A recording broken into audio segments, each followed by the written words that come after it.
Kalansay daw ng kinatatakotang hayop ng sigbin. Natagpuan na raw? Puso niya may pangil, mahaba, kaya itaas.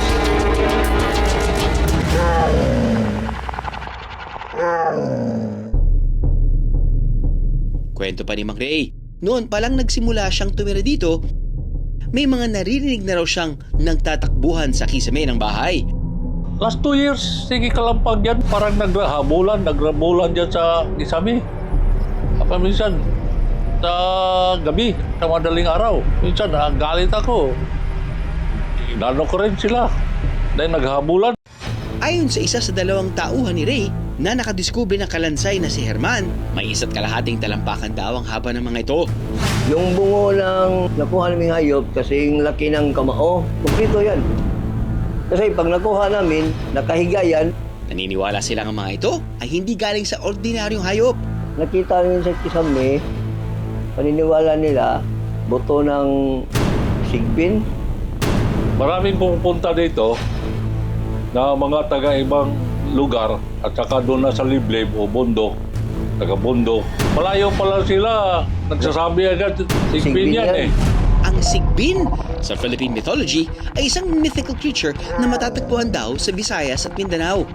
May kukumpara daw ito sa isang kambing o di kaya naman sa isang kangaroo na may mapupulang mata.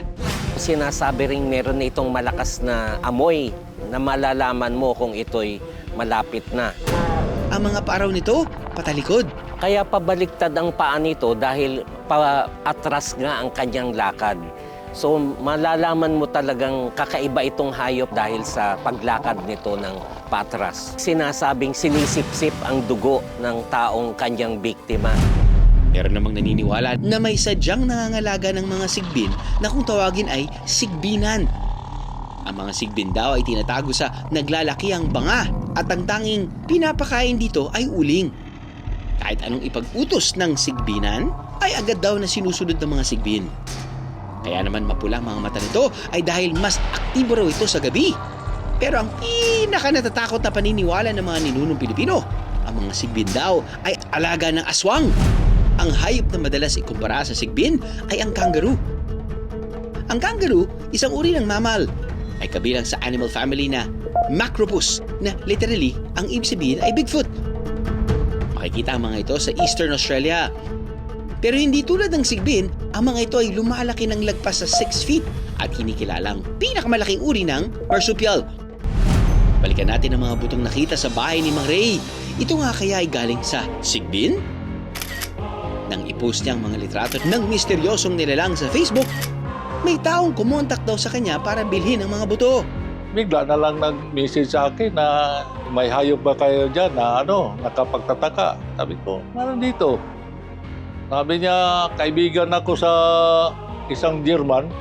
Inutusan ako, kontakin ka. Dahil interesado siya, dahil nagkukoleksyon siya ng mga buto, mga hayop. Sabi, pupunta kami dyan, patunay niya na ito totoo na sigbin, bibilhin daw nila.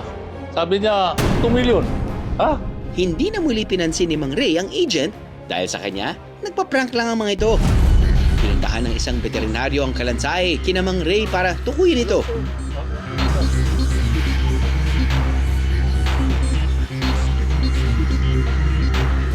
It really cross-matches yung physical features of skeleton of a cat. So, especially at the cranial area ng cat. Also, the curves of the vertebrates. Maybe it has a certain disease. Then also, one possibility is pwede ding namatay yung cat at the old age. Kasi based din sa specimen provided, may edad na talaga yung cat. Yung cats kasi, especially kung nagkakasakit na sila, hindi na sila nagpapakita sa their owners. They don't want their owners na makita na nagkakasakit sila. Pero bakit naman kaya walang mga front legs ang nakitang kalansay? Posibleng yung front limbs niya was scavenged by other animals because nakita na nila na wala na, buto na yung cat. Ayon sa eksperto, wala pa rin patunay na ang mga sigbin ay nag-i-exist. Sinasabi ng iba na nakakita daw sila ng sigbin. Pero wala tayong siyentipikong batayan na nagkaroon nga ng sigbin. Walang anumang sigbin na nahuli at napag-aralan, kaya't mahirap itong patunayan. Para rin naman kay Mang Ray, nababalot man sa iba't ibang paniniwala ang mga butong nakita sa kanyang bahay, hindi naman daw siya naniniwalang galing daw sa Sigbin ang kalansay. Ako, hindi rin ako nakakita ng Sigbin. Sabihin, niwala ka Sigbin. Oh, paano kung maniwala? Di ba ako nakakita ng Sigbin? Ang mga kakaibang bagay na ating nadidiskubre, siguradong kikiliti sa ating imahinasyon. Sa ganitong pagkakataon, mas mabuting alamin, kilatisin at mag-imbestiga para hindi agad mabulag sa mga nakakatakot na paniniwala. Aha!